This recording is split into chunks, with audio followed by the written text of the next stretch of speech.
Dans le Haut-Ogooué, avec cette détresse des populations du village Moutoubé, situé à près de 35 km de Franceville, qui ont été victimes de la destruction de leurs plantations par les éléphants.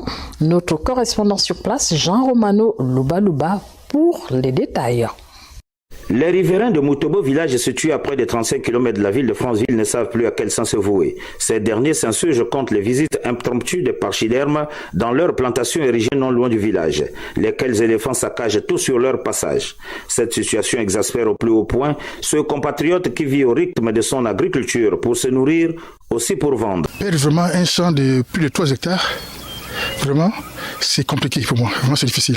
Lorsque l'on fait un champ pareil, il y a même des femmes que j'ai pris pour travailler, en fait pour payer, lorsque je n'avais rien, en compensation, lors de la récolte, je peux, n'est-ce pas, leur donner quand même quelques sacs manioc pour compenser le travail.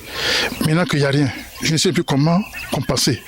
Dans cette plantation de 3 hectares, on y voit encore des impacts négatifs à caractère alimentaire parce que tout le champ a été dévasté par les éléphants, à la recherche de tubercules de manioc qu'ils extraient, soit pour manger ou les écraser. À la fin de tout ce repas des géants, c'est une montagne de défécation qu'ils laissent sur place.